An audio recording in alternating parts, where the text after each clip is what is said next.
नमस्कार साथियों, तो कैसे हैं आप सभी लोग। आई होप आप लोग बहुत अच्छे होंगे। इंडियन आर्मी का न्यू वैकेंसी आ चुका है अग्निवीर का, और इसका फॉर्म अप्लाई भी भाई मेरे स्टार्ट हो चुका है। और आप लोग अभी तक फॉर्म अप्लाई स्टार्ट नहीं किए तो प्लीज जाकर के फॉर्म अप्लाई फटाफट कर ले, क्योंकि यह फॉर्म अप्लाई ज्यादा दिन तक नहीं चलने वाला। और इस बार वैकेंसी थोड़ा सा लेट से आई है, तो एग्जाम भी आपका थोड़ा लेट होगा और फिजिकल भी थोड़ा सा लेट होगा। इसके देर वैकेंसी आने का बहुत सारा रीजन है, जिसको डिस्कस करें तो बहुत वीडियो लंबा हो जाएगा, इसलिए उस बात को छोड़िए। वैकेंसी आ गया है, फॉर्म भरिए। इसकी तैयारी कैसे करना है, इसमें क्या क्या एज क्राइटेरिया रखा गया है, कब से एज काउंट किया गया है, आज की इस वीडियो में हम लोग संपूर्ण डिटेल्स जानने वाले हैं। तो प्लीज भाई मेरे चैनल पर पहली बार विजिट किए तो प्लीज चैनल को सब्सक्राइब कर ले और वीडियो को लाइक कर दे। चलिए आज की इस वीडियो को हम लोग स्टार्ट करते हैं। सबसे पहली बात, इंडियन आर्मी में जितने भी भाई को अगर जाना है उनका एज 17.5 साल होना बहुत ही जरूरी है। यह आपको भी पता है, इंडियन आर्मी में जाने के लिए एज 17.5 होना बहुत जरूरी है। यानी कि आपका अगर एज 17.5 साल अगर नहीं है तो आप इसमें फॉर्म नहीं भर सकते। एज आपका 17.5 से 21 होना कंपलसरी है। 21 वर्ष अगर आपका एज है तो आप इंडियन आर्मी में अग्निवीर बनने के लिए एलिजिबल है। यानी कि कह सकते हैं जिनका एज हमारे ख्याल से जो 21 साल में बोला गया है, यानी 2001 से लेकर के ये तो लास्ट हो गया, और 17.5 ही तो बोला गया है। यानी 17 4 21 होता है, तो 2007-8 बोल सकते हैं। यहाँ 2002 आ जाएगा हमारे ख्याल से, ठीक है। 2002 से 2007 के बीच, 2002 से 2007 के बीच जिनका एज है वो फॉर्म भरने के लिए एलिजिबल होंगे। 2002 से 2007 के बीच जिनका एज है वो फॉर्म भरने के लिए एलिजिबल होंगे। बहुत ही आसानी से, इसमें कोई दिक्कत वाली बात नहीं है। 100% ये सही है, ठीक है। आप आसानी से इसमें फॉर्म भर सकते हैं अगर एज ये है आपका तो। उसके बाद क्वालिफिकेशन आपका 10वीं पास रखा गया है। जीडी और टीडीएन दोनों पोस्ट के लिए वैकेंसी आया है। टेक्निकल नर्सिंग, इसके लिए तो अभी कुछ बता नहीं सकते हैं, न क्लर्क के लिए बता सकते हैं, लेकिन हाँ जीडी और टीडीएन 2 पोस्ट होता है, उसके लिए भर्ती आ चुका है। 5 मार्च से इसका आवेदन भी शुरू हो चुका है, ठीक है। अब इसमें 10वीं पास व्यक्ति 17.5 से 21 यानी 2002 से 2007 के बीच अगर आपका एज है तो आप फॉर्म भरने के लिए एलिजिबल है। हाइट की मैं बात कर लूं तो जिन भाई का हाइट 1.70 अगर है तो ये फॉर्म भरने के लिए आर्मी में एलिजिबल होंगे।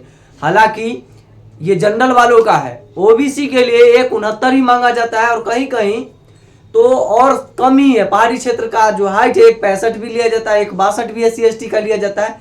तो आपका किस कैटेगरी में, मतलब कि आप किस कैटेगरी से बिलोंग कर रहे हैं, उस कैटेगरी के अनुसार आपका हाइट मांगा जाएगा, ठीक है। तो ये रहा हाइट से रिलेटेड बात। और आपका सीना 5 इंच फूलना चाहिए, यानी कि 79 से 84 वहां पर सीना मांगा जाता है, 79 से 84 सेंटीमीटर, जो कि आप आसानी से इसको फुला भी सकते हैं, कोई बड़ी चीज नहीं होता है। ये 5 सेंटीमीटर बिना फुलाए, और फुलाने पर 5 सेंटीमीटर आपका फूलना चाहिए, बस ये नॉर्मल सी बात है।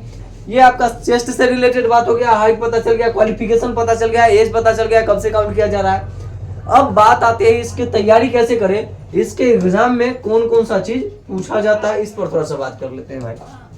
आपको मैं जानकारी के लिए बता दूं, अगर आप जीडी और टीडीएन की तैयारी करते हैं, यानी कि आर्मी का जीडी और टीडीएन पोस्ट की अगर आप तैयारी, यानी ट्रेड्समैन की तैयारी करते हैं, तो आपके एग्जाम में आने वाला है जीके, जीएस, मैथ और रीजनिंग, ठीक है। मान लीजिए रीजनिंग, ठीक है, शॉर्टकट में। और ये जीके से आपका जो सवाल रहने वाला है भाई, आपका जो जीके से जो सवाल रहेगा वो 15 क्वेश्चन रहेगा। जीएस से भी आपका 15 क्वेश्चन देखने को मिलेगा, गणित से भी 15 क्वेश्चन, और 5 क्वेश्चन आपको देखने को मिलेगा रीजनिंग से। टोटल आपका 50 क्वेश्चन, एक क्वेश्चन 2 मार्क्स के लिए रहेगा। तो कह सकते हैं इसमें टोटल 100 मार्क्स आपका रहने वाला है।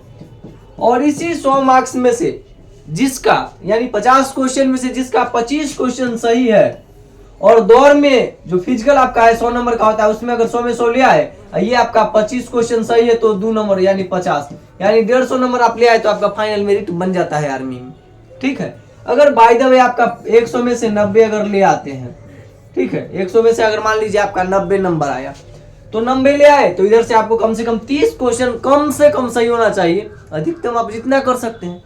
तो 25 से 30 क्वेश्चन आपका वहां एग्जाम में सही होना बहुत ही जरूरी है। और रीजनिंग जो रहता है लॉजिकल रीजनिंग रहता है, 5 क्वेश्चन रीजनिंग का बहुत ही आसान होता है, किसी भी टीचर से पढ़ लीजिएगा। अगर बहुत कमजोर विद्यार्थी होइएगा तो 4 को बना के आइएगा, और ज़्यादा होशियार है तो 5 में 5 भी करके आ सकते हैं। गणित पढ़ लीजिएगा, जीके, जीएस, मैथ, रीजनिंग, बस यही तो सिलेबस है।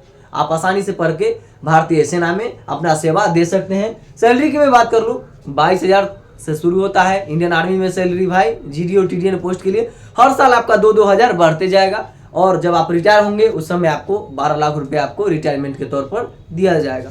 ठीक है, तो ये रहा आर्मी के न्यू वैकेंसी से रिलेटेड कुछ मुख्य बातें।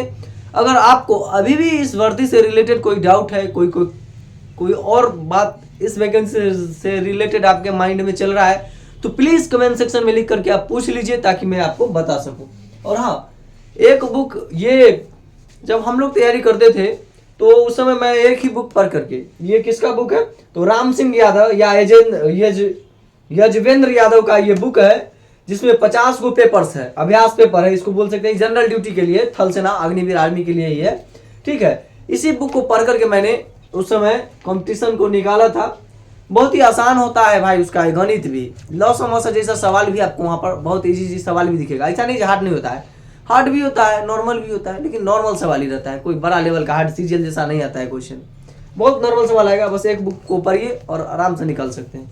ठीक है, तो विशेष जानकारी चाहिए तो पूछ लीजिएगा। टेलीग्राम से भी आप लोग चाहे तो जुड़ सकते हैं। मिलते हैं अगली वीडियो में, तब तक के लिए जय हिंद।